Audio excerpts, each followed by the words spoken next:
হঠাৎ অভাব দেখা দিলে টাকার প্রয়োজন হলে সূরা ইখলাসের একটি আমল করবেন।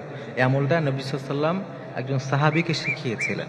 একজন সাহাবী তিনি একটা অসময়ে মসজিদে ছিলেন, অর্থাৎ এমন সময় মসজিদে অবস্থান করছিলেন যে সময়টা নামাজের সময় না। নবী সাল্লাল্লাহু আলাইহি ওয়াসাল্লাম জিজ্ঞাসা করলেন যে, কি গো, এখন তুমি মসজিদে কি বিষয়? তো ওই সাহাবী বললেন যে, আমি তো একটু বিপদে পড়েছি, অভাবে পড়েছি, কি করা যায়? ওই সাহাবী নবী সাল্লাল্লাহু আলাইহি ওয়াসাল্লামকে অভাবের অভিযোগ করলেন যে, আমি তো বেশ অভাবী, আমার তো দারিদ্রতা যাচ্ছে না।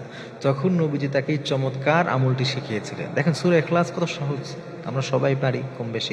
এটার আমলটা করব। সাহাবীকে নবী সাল্লাল্লাহু আলাইহি ওয়াসাল্লাম শিখিয়ে দিয়েছিলেন যে যখন তুমি বাসায় ঢুকবে, বাসায় প্রবেশ করবে, বাসায় ঢোকার পরে তুমি সূরা ইখলাস এবং এই নিয়ত করে পড়তে হবে যে, আল্লাহ তুমি একমাত্র আহাদ, তুমি একমাত্র আমাকে এই জায়গা থেকে বের করতে পারো। তো এই সাহাবী কিছুদিন এই আমল করার পরে আল্লাহ তাআলা তাকে অভাব মুক্ত করেছেন, দারিদ্রতা মুক্ত করেছেন। সুবহানাল্লাহ। এই জন্য যখনই আমি কোনো হঠাৎ অভাবে পড়ে যাব, আমার হঠাৎ টাকার কোনো প্রয়োজন, আমি সূরা ইখলাসের এই আমলটি করব।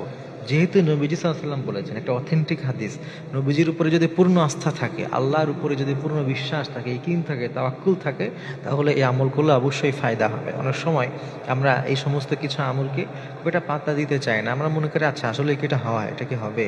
দেখেন, আপনার বিশ্বাসের সাথে আল্লাহ ফায়সালা করবে। একটা হাদিসে আছে এরকম, আল্লাহ তাআলা বলেছেন যে, আমি বান্দার যেমন আমার সাথে যেমন ধারণা করে আমি তার সাথে তেমনই করি।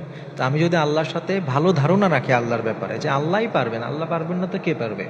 দুনিয়ার মানুষ যদি টুকটাক আমাকে হেল্প করতে পারে, সেখানে মহান আল্লাহ, তিনিই তো সব কিছুর মালিক, তিনি যদি হেল্প না করতে পারেন কেউ পারবে না। এজন্য আল্লাহর উপরে পূর্ণ আস্থা, বিশ্বাস, ইয়াকিন রেখে, নবী সাল্লাল্লাহু আলাইহি ওয়াসাল্লামের হাদিসের উপরে পূর্ণ আস্থা এবং বিশ্বাস রেখে যখনই কোনো অভাবে পড়বেন, কিংবা আপনি অলরেডি দারিদ্রতার মধ্য দিয়ে যাচ্ছেন, অলরেডি অভাবের মধ্য দিয়ে যাচ্ছেন, আপনি নিয়মিত আমল করেন। ফ্যামিলির যারা আছে তাদেরকে বলেন যে নবীজির এই হাদিসটা আগে তাদেরকে শোনান, এরপরে বলেন যে এখন থেকে যারাই ঘরের বাইরে থেকে ভেতরে ঢুকবে, ঢোকার সাথে সাথেই তোমরা সূরা ইখলাসটা পড়বে। আল্লাহ তাআলা আপনার যত অভাব আছে, দারিদ্রতা আছে, এগুলো থেকে ইনশাআল্লাহ তাআলা হেফাজত করবেন।